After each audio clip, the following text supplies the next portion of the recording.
Facebook. So hello, hello, hello, everybody. Hello, hello, hello. As I previously mentioned on Tuesday, I believe it was, it is my intention to go live every single day leading up to my birthday. I believe that the best thing that I could do as we celebrate me being born is to do those things that are consistent with my purpose. And I am so honored that I get to be what I call a peace creator. And so, what I mean by that is, I love helping people find peaceful solutions whenever there's conflict.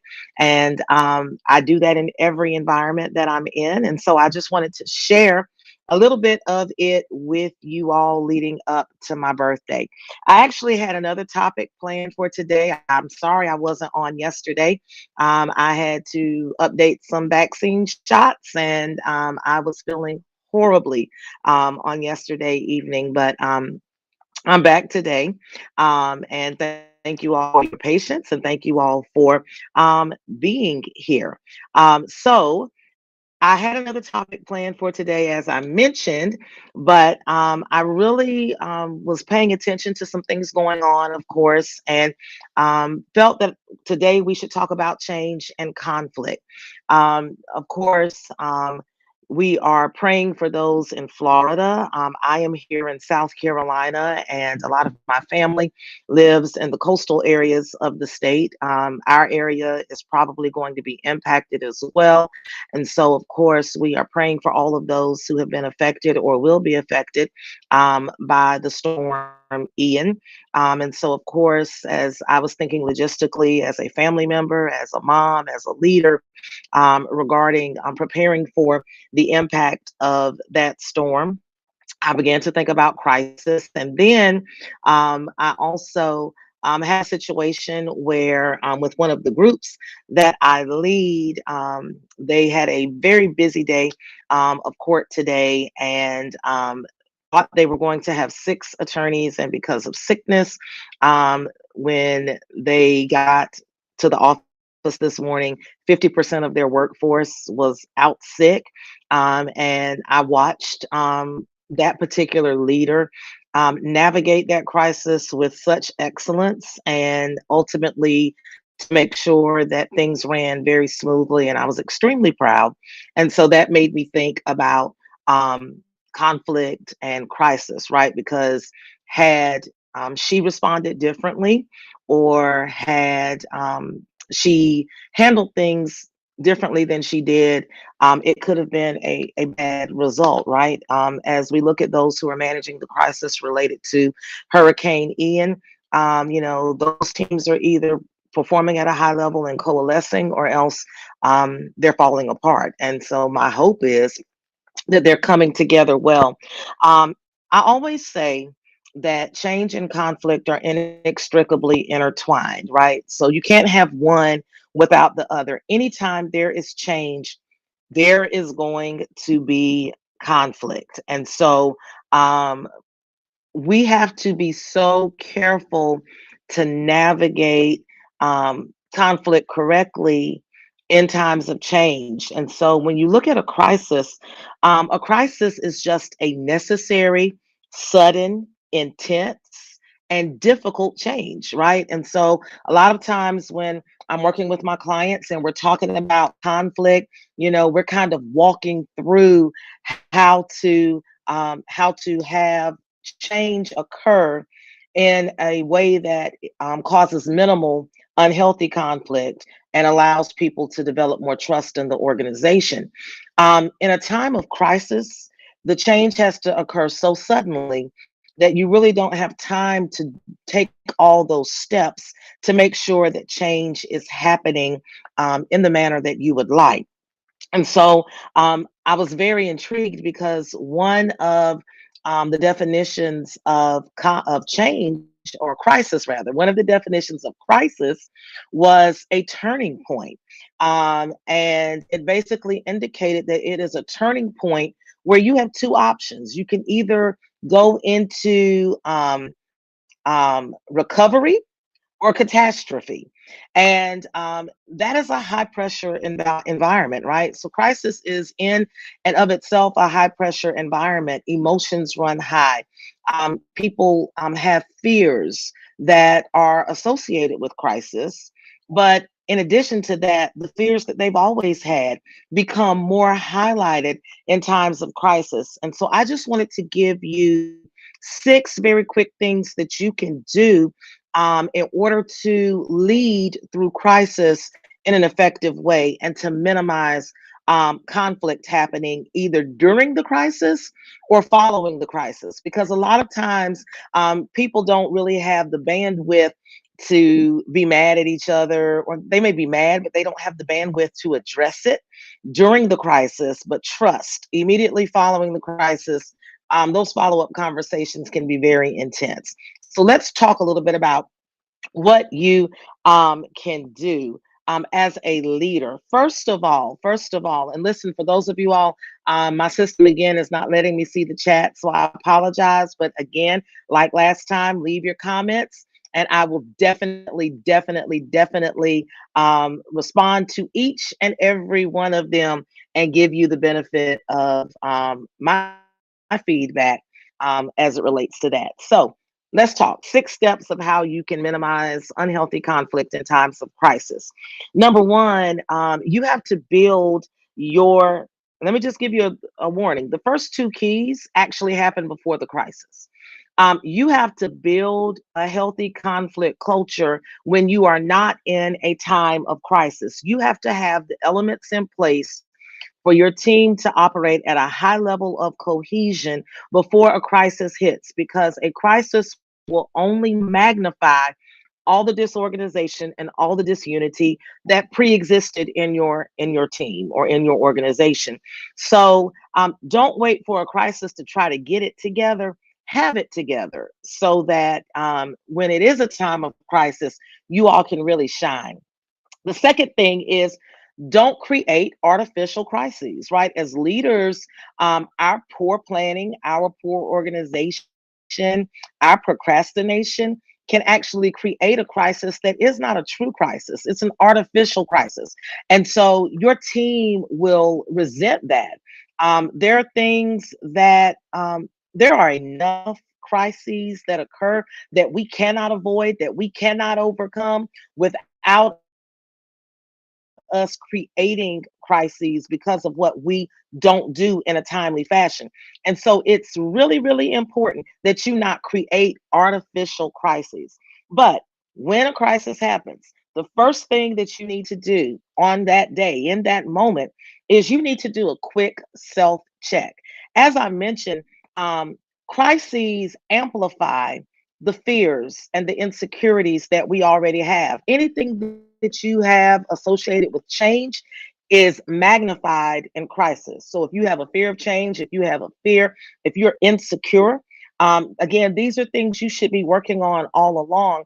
But even if you've been doing the work, right? If you've been working with me or another person, if you have been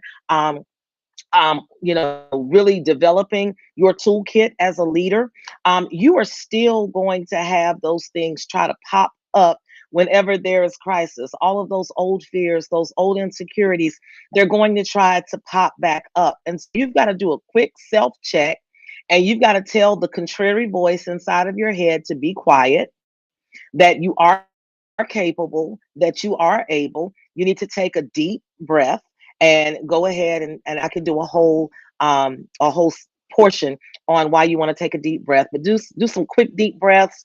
Still that voice inside of your head that's trying to talk negative, all that nasty negative talk, and remind yourself that you are in position, that you are there because you are competent, you are capable, that you've done the work, that you have the knowledge base, you have the expertise, and you can absolutely do this, right? And this is important because when you go in front of your team, in times of crisis, they need security. And so, because they need security, you need to be that strong, calming presence. And a lot of times people think as a leader, you're not supposed to be afraid. You're not supposed to have worries. You're not supposed to have doubts. No, we all do. But what you are supposed to do is put them in check so that you can lead your team. So do that quick self check. Next thing you need to do is you need to be present and authentic. If you are conflict averse, and you don't want to deal with the difficult stuff, it's very frustrating when a leader is not there in a time of crisis. We need all hands on deck. And so, in a time of crisis, you need to be the first hand on deck. You need to be present, you need to be visible, but you also need to be authentic. You always have to be authentic. Again, your team needs security, which flows from their confidence and their trust in you as a leader and in themselves. And so when you are inauthentic, then people know. Everybody knows a fake, everybody knows a phony. And so, in leadership, we say things, and in my past, I was guilty of saying these things as well. We say stuff like, well, let's go put the lipstick on a pig, or, let's go wag the dog. In other words, let's go create this false narrative to try to make people think everything's okay when the Titanic is sinking. That does not work because people know that you are not being authentic. Okay. People know that you're lying to them. And we like to kind of, fix it up, and we like to kind of, make ourselves feel better about it. But at the end of the day, we really are lying. When we say everything's okay, when we know it's not okay, um, and we give them a false narrative, they are not going to trust us. Okay. So it is okay to be both present and to be authentic, to say, listen, guys, we didn't plan for this. This is new uncharted territory. I believe we're going to get the best result possible, and we're going to do this. That is authentic. That is true. Don't overstate the issue. Don't make it seem like it's nothing when you know it's a crisis. They'll appreciate your integrity and your honesty. So you've got to do a quick self check. You've got to be present and authentic. And then you've got to lead. Okay. You've got to trust yourself. First of all, when I say lead, number one, when you did that self check, you should have calmed yourself enough for you to have a strategy come to mind, a solution that you want to try. I firmly believe that when you are in leadership, I firmly believe that when you're in any position, that what you need in order to be able to manage whatever you face has already been given to you internally. And you just have to remove all those blockages that stop you from really thinking as clearly and as strategically as you need to. And so when you did that self check, you handled that. So now it's time for us to lead. It's time for us to give the team a plan, to trust ourselves, and to trust our team. In a crisis, you cannot micromanage. In a crisis, um, you cannot fourth quarterback back, right? You can't be critiquing what someone just did. We need to keep it moving. We need to keep it in motion. And so lead, be that strong presence, be that source of confidence, be that source of stability for your team in the middle of your crisis. When you see them faltering, when you see them doubting, you be there. Model for them in the midst of the crisis. The way you behave is going to be mirrored by them. So if you are undaunted, if you are unimpacted by what's going on, and you maintain your determination, your drive, your dedication to a positive result, they will begin to mirror that. And like I said, when you see them getting weary, when you see them faltering, not from a physical standpoint, but from an emotional and a mental standpoint, you see them beginning to struggle to believe that they have what they need to make it happen, that you all can make it through the crisis. It's your job to instill that confidence in them, to keep them going, to have their back, lead in the middle of the crisis. And the last thing that you've got to do happens after the crisis, right? So we've got two things you've got to do before the crisis, three things you've got to do during the crisis, and one thing you've got to do after the crisis. After a crisis occurs, and when you have made it through, and you've avoided catastrophe, you've got to give everyone a chance to unwind and debrief. It is critical. Um, we have No one is designed to operate in triage and crisis mode on an ongoing basis. And when I do a whole teaching on this, that is about an hour, so I can't go into all of it now. But whenever we coalesce in a time of crisis, um, whether it's a sudden crisis that's like a short period of time or a protracted crisis, like an employee leaving, and the rest of the team having to kick in, whatever the crisis is, however long it lasts, when that crisis is over or when it is steady, you've got to give people a break. Number one. Okay. They need a physical break. They need an emotional break. They need a mental break. It cannot just be like, well, good job, guys. We handled that crisis. Now on to the next thing. They need an organizational breath. They need a moment. Okay. And you've got to give them that space. But the second part of this is not just giving them that breath, that organizational breath, that moment to decompress. It is also immediately following the decompress, giving them an opportunity for feedback, because a lot of times after we've addressed a crisis, people are carrying opinions and thoughts concerning what happened. And it's an opportunity for growth. And like I said at the beginning, if you don't give people that feedback opportunity outside of a crisis, there are going to be a lot of individual frustrations, water cooler conversations, parking lot blowups that are going to happen, and your environment is going to become toxic, because you didn't give them an opportunity to really voice their perspectives following a crisis. And so it's really important that you have them to debrief, have them to brief. Let's talk about what we did well. Let's talk about what we can do better. Let's talk about how each of us individually felt about our role in addressing the crisis. Let's talk about what each of us would need in order to feel more competent to address that type of situation if it were to arise again. If you will use this opportunity following a crisis as a growth opportunity, it will coalesce your team instead of dividing them.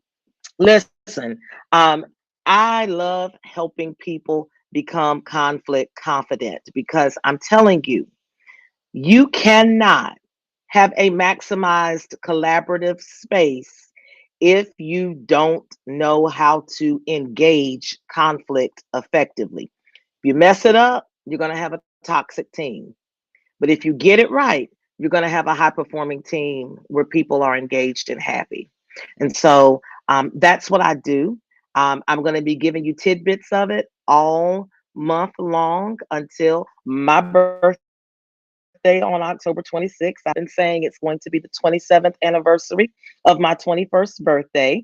And if you want help becoming a conflict confident leader, or you want help for your organization, just reach out to me. If you have not already, make sure you follow me on all social media platforms. I am Shannon L. Felder everywhere on social media. So make sure that you follow me so you can get this content.